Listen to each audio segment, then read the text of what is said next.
عموماً جو ہے کہتے ہیں گندی مچھلیاں ساروں کو جو ہے وہ بدنام کر دیتی ہیں. بڑے لوگ دیکھے ہیں جو حرام، مثال کے طور پہ یہ ہے کہ کسی مرغی خانے میں بیماری آئی ہے، وہاں انہوں نے مرغیاں پھینک دی ہیں. لوگ کیا جو ہوتے ہیں کچھ حضرات ایسے ہیں جو ان کے جو ہے وہ پیسز بناتے ہیں، ہاں جی، مردہ جانوروں کے، اور جو ہے سپلائی کر دیتے ہیں دوسری جگہوں پہ. مرچ مسالے اور ذائقے جو ہے بہت ملاوٹ ہو رہی ہے ہماری اب تو. پروموٹ کرنے والے اس کو پتہ ہی نہیں چلنے دیتے کہ یہ حرام ہے یا حرام، اور اس کے بعد عمرے پہ نکل جاتے ہیں. تو ان حضرات کو یہ پیارے رسول صلی اللہ علیہ وسلم کے فرامین بھی جو ہے وہ ذہن میں رکھنے چاہیے کہ جہاں پہ جا کے گناہ دھلتے ہیں وہاں پہ اگر اپنے جیسے لوگوں کو آپ زخم پہنچا رہے ہیں، تکلیفیں پہنچا رہے ہیں، تو وہ آپ کے لیے سوالیہ نشان ہے. اس کی طرف ایک اور حدیث مبارکہ ہے جو ہمارے رونگٹے کھڑے کر دینے والی ہے کہ رسول کریم صلی اللہ علیہ وسلم نے اپنے صحابہ سے یہ سوال کیا کہ اتدرون مل مفلس، کہ تم جانتے ہو کہ مفلس نادار انسان کون ہے؟ صحابہ نے یقیناً ہم سے بھی پوچھا جاتا تو ہم کہتے ہیں جس کے پاس روپے پیسہ بہت زیادہ ہے. تو انہوں نے بھی یہی کہا کہ ملا درہم لہ ولا دینار لہ، اور ایک حدیث میں آتا ہے ولا متاع لہ، جس کے پاس روپے پیسہ نہ ہو، سہولیات کی چیزیں نہ ہو، تو وہی جو ہے وہ نادار ہے. فرمایا نہیں، نادار وہ انسان ہے جو نماز، روزے اور حج زکوٰۃ کے ساتھ اللہ کی بارگاہ میں حاضر ہوگا، لیکن ایک ادھر سے کھڑا ہوگا، ایک ادھر سے کھڑا ہوگا، ایک ادھر سے کھڑا. کوئی کہے گا اس نے مجھے گالی دی تھی، کوئی کہے گا میرے اوپر زیادتی کی تھی، کوئی کہے گا اس نے میرا مال جو ہے وہ ہڑپ کر لیا تھا. تو وہ ساری اس کی نیکیاں، نماز، روزے، حج، زکوٰۃ والی جو ہے وہ ساری تقسیم ہو جائیں گی ان مظلوم انسانوں میں، اور انسان جو ہے وہ بالکل جو ہے وہ خالی کا خالی رہ جائے گا. اگر مظلوم انسان پھر بھی ہوں گے تو پھر ان کا گناہوں کا بوجھ اس نیک اور صالح انسان پر ڈال دیا جائے گا جو دنیا میں بظاہر نیک اور صالح تھا. ہاں جی، اس پر ڈال دیا جائے گا اور وہ انسان جہنم کی طرف جانے والا بن جائے گا. یہ ایک بڑا سوالیہ نشان ہے ہمیں اپنے رویے درست کرنے کا. اب اس حدیث مبارکہ سے ہمیں معلوم ہوتا ہے کہ وہ آحمد صلی اللہ علیہ وسلم نے جو مسلمان کی تعریف فرمائی ہے. ایک تو یہ ہے نا کہ انسان جو ایمان اللہ پہ لاتا ہے، پیغمبر کو آخری رسول مانتا ہے، فرشتوں پر ایمان، کتاب پر ایمان، رسالت پر ایمان، آخرت کے دن پر ایمان، یہ ایک ایمان کی تعریف ہے. دوسری ایمان اور اسلام کی تعریف پیارے حبیب نے فرمایا کہ وہ ہے جو اپنے مقام و مرتبے اور اپنی زبان کے لحاظ سے کسی کو تکلیف نہیں دیتا، نہ اپنی زبان سے برا بولتا ہے، اور نہ ہی اللہ رب العزت نے جو انہیں عہدہ دیا ہوا ہے، مقام دیا ہوا ہے، سٹیٹس دیا ہوا ہے، اس کے ذریعے سے لوگوں کو تکلیفیں پہنچاتا رہتا ہے، نہ انصافیاں کرتا ہے. اچھا، پھر جو لوگ، بہت سارے ایسے لوگ ہیں جو پھر ایک تو یہاں سے توبہ کر کے جاتے ہیں، پھر وہاں سے واپس آئیں تو پھر وہی انہی راستے پر. یہ اثرات ہوتے ہیں نا جو حقیقی معنوں میں حج کرنے جاتا ہے نا وہ بدل کے آتا ہے انسان. اور یہ بھی ہمارے لیے جو ہے یہ ایک اچھا پہلو ہے.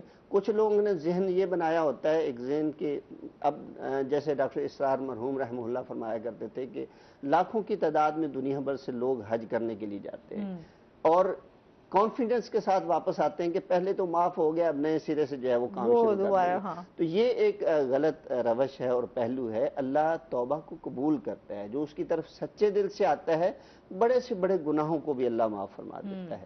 حضرت عمر بن عاص رضی اللہ تعالی عنہ صحابی رسول ہیں، غزوہ احد کے بعد غالباً خالد بن ولید ان کے ہمراہ ہیں، وہ آتے ہیں اسلام قبول کرنے کے لیے. آپ علیہ السلام کو فرماتے ہیں کہ آپ اپنا ہاتھ آگے بڑھائیے، میں بیعت کرتا ہوں، اسلام قبول کرتا ہوں. جب رسول کریم صلی اللہ علیہ وسلم نے اپنا ہاتھ آگے کیا تو انہوں نے اپنا ہاتھ کھینچ لیا. آپ علیہ السلام نے فرمایا کہ عمر کیا ہو گیا؟ آپ نے خود ہی تو کہا تھا کہ اپنا ہاتھ آگے بڑھائیے، میں اسلام قبول کرتا ہوں. کہنے لگے کہ اللہ کے رسول اگر میرے پہلے گناہ معاف ہو جائیں تو تب تو اسلام قبول کرتا ہوں، اگر میرے پہلے گناہوں پہ مجھے سزا ملنی ہے تو پھر مجھے کیا ضرورت ہے اسلام قبول کرنے. تو آپ علیہ السلام نے فرمایا تھا کہ نہیں، اسلام قبول کرنے سے اللہ پہلے گناہوں کو معاف کر دیتا ہے. اور یہ صفت ہے. حضرت علیہ السلام پر ایمان لانے والے کون کون لوگ تھے، لیکن ایمان لانے کے بعد آپ علیہ السلام کے اشاروں پہ چلنے والے تھے، نہ کہ وہ اپنی پرانی عادتوں. جس طرح کہ اسود وہ مرثد غنوی رضی اللہ تعالیٰ عنہ کا واقع ہے کہ اسلام قبول کرتے ہیں تو جس خاتون کے ساتھ ان کا اسلام قبول کرنے سے پہلے تعلق ہوتا ہے تو جب وہ انہیں بلاتی ہے تو کہتا ہے کہ میں تو اسلام قبول کر چکا ہوں. میں یہ کام اور یہ تعلق اب جو ہے وہ قائم نہیں رہ سکتا. گویا کہ جو سچی توبہ کرتا ہے اور اس کی علامت ہی یہی ہے, اس کی علامت یہ ہے کہ آئندہ کے لیے اس کے قریب مت جائے. بالکل, لیکن لوگ جو ہے نا وہ فوراً کر کے پھر کہتے ہیں فوراً اللہ سے معافی مانگ لی, اب ایک نئے سرے سے. معنوں میں ہمارے ایک دوست جو ہے وہ کہا کرتے تھے کہ ہم ہاتھ پھیلا کے اللہ سے ہدایت کی دعا مانگ لیں, یا اللہ مجھے ہدایت دے دے. زبان سے یہ لفظ ادا کر رہے ہوتے ہیں اور دل سے کہہ رہے ہوتے ہیں کہیں ہدایت مل نہ جائے, میں نے تو ابھی یہ کرنا ہے, میں نے یہ کرنا ہے, میں نے یہ کرنا ہے. تو گویا کہ زبان اور ہمارا دل ساتھ نہیں دے رہا ہوتا, اور یہ گویا کہ ہم اپنے آپ کو دھوکہ دے رہے ہوتے ہیں. اس لیے محدثین نے حضرت صلی اللہ علیہ وسلم کے فرمودات سے جو تعریف ایمان کی ہمارے سامنے رکھی ہے, فرمایا کہ ایمان اس چیز کا نام ہے کہ اقرارم باللسان و تصدیقم بالقلب و عملم بالجوارح.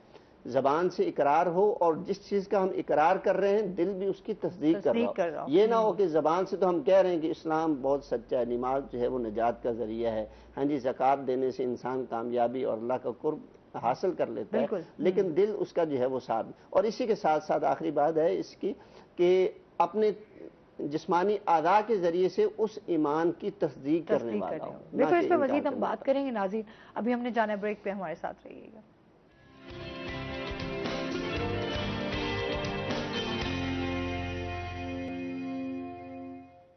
ویلکم بیک ناظرین, روہی ہے 10 میں آپ کو خوش آمدید کہتے ہیں. اور ناظرین آج ہمارے جو پروڈیوسر ہیں راہیل, ان کی بیٹی کی برتھ ڈے ہے, منتشا راہیل کی آج برتھ ڈے ہے, تو ہماری طرف سے wish you a very very happy birth day. ہزاروں سال جیو, ہنستی رہو, مسکراتی رہو. بہت ہی کیوٹ بچی ہے, اللہ تعالیٰ اس کے نصیب اچھے کرے. ہماری طرف سے پوری روہی ٹیم کی طرف سے جو ہے ان کو ہیپی برتھ ڈے. اچھا, ہم حج پہ بھی بات کریں, ساتھ ساتھ ہم جس طرح ایک تو بات کر رہے تھے کہ اللہ کا قرب کیسے حاصل کریں. اللہ رب العزت کے جتنے بھی احکامات ہیں دراصل ان کا مقصد اللہ کا قرب ہی حاصل کرنا ہے.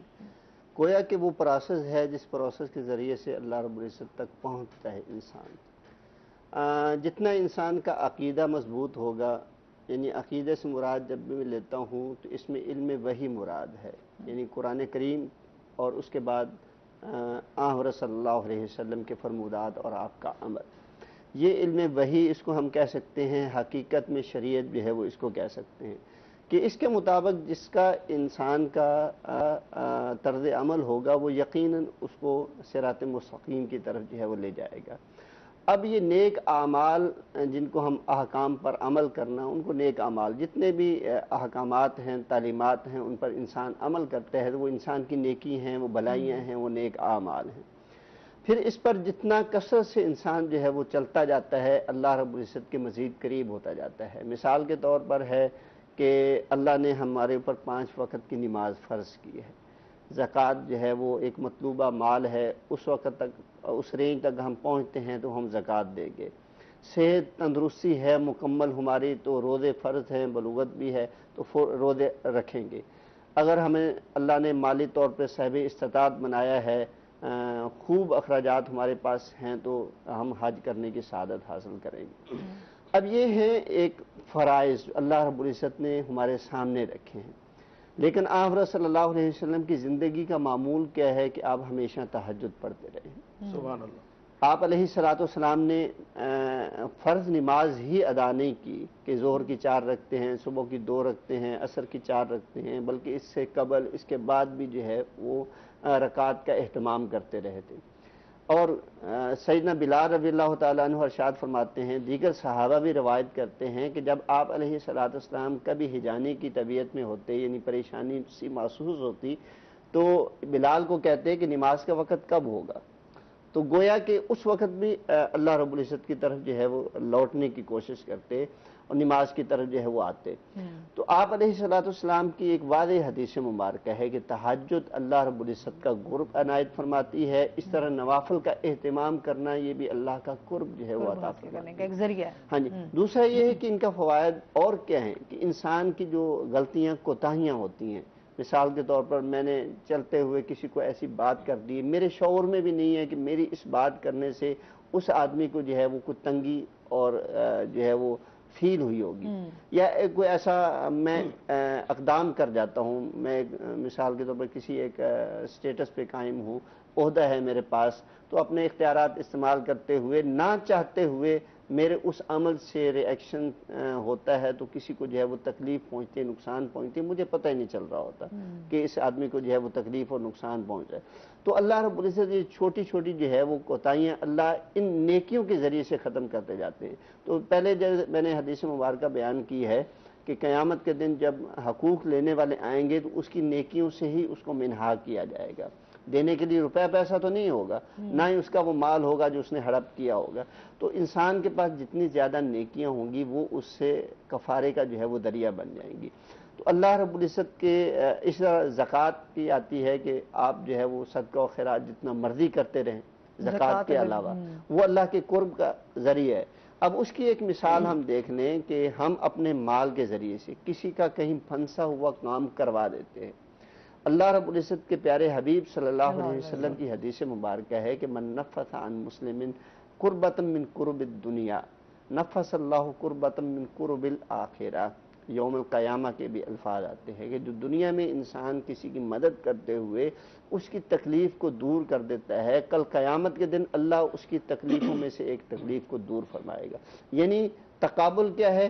دنیا میں انسان کر رہا ہے تو اس کا صلہ آخرت میں مل رہا ہے۔ تو یہ ہے ایک حدیث مبارکہ میں تو یہ آتا ہے کہ انسان کسی کے لیے اگر مدد کرنے کے لیے نکلتا ہے، من کان فی حاجتہ کان اللہ لہ فی حاجتہ، کہ جو انسان کسی کی مدد کرنے کے لیے گھر سے نکلتا ہے تو اللہ اس اپنے بندے سے اتنی محبت کرتا ہے کہ اللہ اس کے کاموں کی جو ہے وہ مدد کر رہا ہوتا ہے، نگرانی کر رہا ہوتا ہے۔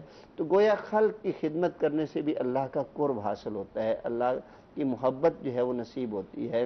نوافل کا اہتمام کیا جائے، زیادہ سے زیادہ صدقہ و خیرات کا اہتمام کیا جائے، جیسے کہ رسول کریم صلی اللہ علیہ وسلم کی ایک حدیث مبارکہ ہے کہ اگر ہم اپنے مال کے ذریعے سے کسی کے گھر میں خوشی پہنچا دیتے ہیں، اس کو سیر ہو کر کھانا کھلا دیا، اس کو راشن کا اہتمام اس کے لیے کر دیا، وہ گھرانہ خوشی سے جو ہے وہ ٹما اٹھتا ہے۔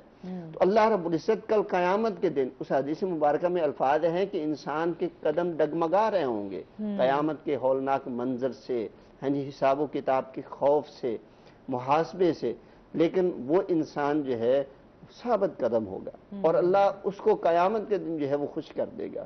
اور ایک اور روایت میں ہے کہ قیامت کے دن کوئی سایہ نہیں ہونا، ایک اللہ کے عرش کا سایہ ہوگا۔ اگر روایات کو دیکھا جائے، دوسرا اگر سایہ ہمیں ملتا ہے کہ اگر ہوگا تو وہ اس کے صدقے کا سایہ ہوگا۔ گویا کہ اللہ رب العزت اپنے اس بندے سے اتنی محبت کرتے ہیں کہ اپنے عرش کا سایہ نصیب فرمائیں گے، یا پھر جو اللہ کی راہ میں خرچ کرنے والا ہے جہاں بھی ہوگا اللہ اس کو اس کے صدقے کے سائے میں رکھے گا۔ تو یہ چیزیں انسان کو اللہ کے قریب کرتی ہیں۔ اللہ کے احکامات کا خیال رکھنا، اس کی تعلیمات کا خیال رکھنا، حدود و قیود جو اللہ رب العزت نے ارشاد فرمائی ہیں ان کی حفاظت کرنا، اور اسی طرح اللہ کی مخلوق کے ساتھ محبت کرنا، یہ سارے قرب الہی کے ذرائع ہیں۔ اچھا، جس طرح ابھی بہت سارے ہمارے لوگ جو ہیں وہ ایک کوشچن کرتے ہیں کہ آپ جو نماز ادا کرتے ہیں، جو فرض ہیں، آپ صرف اگر وہی ادا کر لیتے ہیں تو کیا نماز ہو جاتی ہے؟ جی، فرض نماز تو وہ تو اس کا تو کوئی ہے ہی نہیں، کہ آپ نے جیسے سنتیں ہیں، آپ نے ساتھ میں نوافل بھی ادا کرنے ہیں۔ لیکن صلی اللہ علیہ وسلم شریعت کے شارع ہیں، آپ نے شریعت کو ہمارے لیے سمجھایا ہے، اور ان کے اسوہ حسنہ کے بارے میں قرآن حکیم ارشاد فرماتا ہے کہ لقد کان لکم فی رسول اللہ اسوۃ حسنہ۔ ایک یہ بات کہ ان کا اسوہ حسنہ ہمارے لیے جو ہے بہترین نمونہ ہے۔ بالکل۔ دوسری بات یہ ارشاد فرمائی کہ اطیعوا اللہ و اطیعوا الرسول، ایک نہیں کئی جگہوں پہ ارشاد فرمائی کہ اللہ کی اطاعت کرو اور اس کے رسول کی اطاعت کرو۔ تیسری یہ بات ارشاد فرمائی اللہ رب العزت نے، قرآن حکیم کے ہی الفاظ ہیں کہ وَمَن يُطِعِ الرَّسُولَ فَقَدْ أَطَاعَ اللَّهَ، جو اس کے پیغمبر کی اطاعت کرتا ہے وہ ایسے ہی ہے گویا کہ اس نے اللہ کی اطاعت کی۔ یہ قرآن کریم کی آیت ہے۔ تو آن صلی اللہ علیہ وسلم کے معمولات جو ہیں جس پر ہمیشگی اختیار کی گئی ہے اس کو جو ہے وہ چھوڑنا ہمارے لیے زیب نہیں دیتا۔ جیسے کہ آپ نے فجر کی نماز پڑھی ہے تو اس کی سنتیں جو صبح کی 2 سنتیں ہیں وہ آپ نے کبھی نہیں چھوڑی، چاہے آپ سفر میں ہوتے تھے، چاہے آپ جو ہے وہ مقیم ہوتے تھے، حالانکہ سفر میں قصر نماز ہے لیکن آپ نے وہ سنتیں کبھی نہیں چھوڑی۔ اس طرح وتر نماز ہے، آپ علیہ الصلوۃ والسلام سے ملتا ہے کہ آپ نے زندگی بھر ان کو جو ہے وہ نہیں چھوڑا، سفر میں ہیں یا مقیم ہیں۔ تو یہ ہیں آپ علیہ الصلوۃ والسلام کی وہ معمولات۔ اس طرح جن کو ہم کہتے ہیں کہ سنت موقعہ اور غیر موقعہ کی اصطلاحیں ہمارے ہاں استعمال ہوتی ہیں۔ سنت موقعہ کا معنی ہے کہ آپ نے کثرت کے ساتھ ان رکعات کو پڑھا ہے، ٹھیک ہے. ہاں، اور حدیث مبارکہ میں آتا ہے کہ اللہ کے رسول صلی اللہ علیہ وسلم نے ارشاد فرمایا کہ جو دن میں 12 رکعت کا اہتمام کرتا ہے میں اس کے لیے جنت میں ایک گھر جو ہے وہ اس کو ملے گا. ٹھیک ہے. صحابی رسول بیان کرتے ہیں کہ وہ 12 رکعت کون سی ہیں؟ صبح کی 2 رکھتے ہیں، ظہر کی 4 پہلے والی، 2 بعد والی، اس طرح مغرب کے بعد 2 اور عشاء کے بعد 2 رکھتے ہیں. یہ 12 رکھتے ہو جاتی ہیں. کم از کم ان کا اہتمام ہر مسلمان کو کرنا چاہیے. بالکل جی، اس پہ مزید بھی ہم بات کریں گے. ناظرین ابھی ہم نے جانا ہے بریک پہ، ہمارے ساتھ رہیے گا.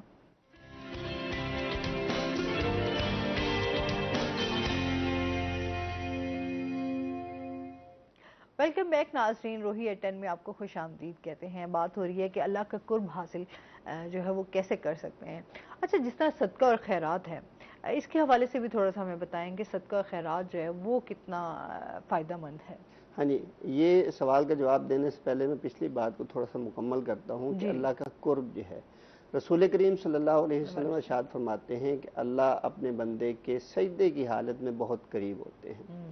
اور وہ جو حدیث مبارکہ ہے کہ انسان اکیلا بیٹھا ہے، تنہا ہے، اپنے گناہوں کو یاد کرتا ہے، ماضی کی زندگی کو دیکھتا ہے تو کہتا ہے میں تو لٹ گیا، برباد ہو گیا، میری تو زندگی جو ہے وہ ختم ہو گئی.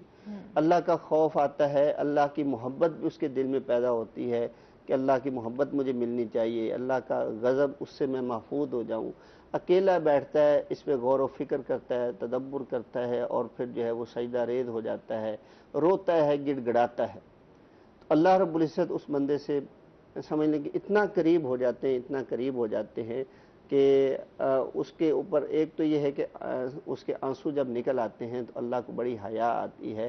اور حدیث مبارکہ میں ہے کہ اگر مکھی کے سر کے برابر بھی اس کی آنکھ سے آنسو نکل آتا ہے تو اللہ اس کے اوپر بھی جہنم کی آگ کو حرام فرما دیتے ہیں. اور وہ آنسو جو اس کی گالوں پہ بہتا ہوا، اس کی گالوں کو اپنے آنسوں کی حدت جو ہوتی ہے، گرمی ہوتی ہے، اس کو محسوس کرتا ہو نیچے جو ہے وہ گرتا ہے، اللہ اس کے اوپر بھی جہنم کی آگ کو حرام فرماتے ہیں. یہ ایک افضلی. اور یہ تنہائی میں بیٹھ کے رونا، اپنے گناہوں کو یاد کرنا، توبہ تائب ہو جانا، یہ اللہ کے قرب کا بہت بڑا ذریعہ ہے. جو انسان اپنے گناہوں پہ توبہ تائب ہوتا رہتا ہے، معافی مانگتا رہتا ہے، جی گناہ تو ہو جاتا ہے. رسول کریم صلی اللہ علیہ وسلم نے جو حدیث مبارکہ ارشاد فرمائی ہے نا کہ بہترین گناہگار، اب گناہگار بھی بہترین ہوتا ہے، فرمایا کہ بہترین گناہگار وہ ہے جو گناہ کرنے کے فوراً بعد اللہ سے اپنے گناہ کی معافی مانگے. یہ نہیں کہ اس کو جو ہے وہ فخریہ طور پہ لوگوں میں پیش کرنا، بتائے یہ میں نے یہ کر دیا، جی آج میں نے یہ کر دیا، میں نے یہ کر دیا، یعنی اپنے گناہ کو وہ اپنے کارناموں کے طور پر جو ہے وہ بتا رہا ہے. تو یہ باتیں اللہ کے غضب کی دعوت دینے والی ہیں. تو اللہ کا قرب جو ہے وہ سجدے کی حالت میں گناہوں کی معافی مانگنے اور آئندہ کے لیے اللہ کی اطاعت و فرمانبرداری کے مطابق چلنے سے اللہ کا قرب جو ہے وہ نصیب ہوتا ہے. تو رہی بات کہ صدقہ و خیرات، صدقہ و خیرات یہ اللہ رب العزت نے جو ابتدائی تعلیمات ہمیں ارشاد فرمائی ہیں. سورہ بقرہ کو شروع کرتے ہیں سورہ فاتحہ کے بعد، تو اس کا جو پہلا رکوع آتا ہے اس میں جو بنیادی تعلیمات ہیں انہی میں اللہ رب العزت نے ارشاد فرمایا کہ وَمِمَّا رَزَقْنَاهُمْ يُنْفِقُونَ، کہ اللہ کے مومن بندے، ہدایت یافتہ بندے، اللہ کے متقین بندے، کیونکہ اللہ نے فرمایا نا کہ یہ قرآن متقین کے لیے ہے، ہاں جی، اور متقین کے لیے ہدایت ہے، ہدی للمتقین. پھر آگے متقین کی صفات اللہ کریم ارشاد فرما رہے ہیں. تو ان میں سے ایک صفت ارشاد فرمائی ہے کہ جو مال ہم نے ان کو دیا ہے ان میں سے وہ خرچ کرتے ہیں. اللہ نے یہ بات یہاں پہ باور کروائی، قرآن حکیم میں کئی جگہ یہ بات باور کروائی ہے کہ یہ جو مال تمہارے پاس ہے تمہارا اپنا نہیں ہے، یہ ہم نے تمہیں دیا ہے. مما رزقناہم، جو ہم نے تمہیں دیا ہے اسی میں سے آپ لوگوں نے جو ہے وہ اس کو خرچ کرنا ہے. اچھا، اس کی جو ہے وہ فضیلت کا اندازہ ہم اس بات سے لگا سکتے ہیں کہ حضرت بلال رضی اللہ تعالیٰ عنہ اور اس طرح کے دیگر غریب صحابہ کرام جب آپ علیہ الصلوۃ والسلام اعلان فرماتے کہ فلاں غزوے پہ جانا ہے، ہاں جی، مدد کی جائے، فلاں صاحب آیا اس کی مہمان نوازی کی جائے، فلاں ضرورت مند ہے اس کی ضرورت کو پورا کیا جائے، تو صحابہ میں سے جو صاحب استطاعت ہوتے اٹھتے اور جو ہے وہ اپنا مال و دولت پیش کر دیتے.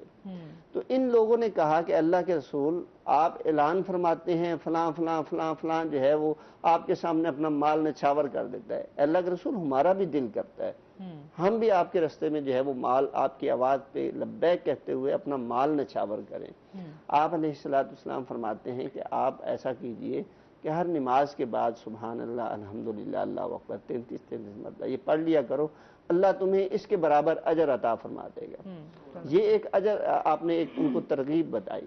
کچھ دنوں کے بعد جو ہے جب دیگر نے دیکھا کہ یہ لوگ کچھ پڑھ رہے ہیں تو انہوں نے پوچھا، انہوں نے نہ بتایا تو انہوں نے کہا ٹھیک ہے ہم اللہ کے نبی سے پوچھ لیتے۔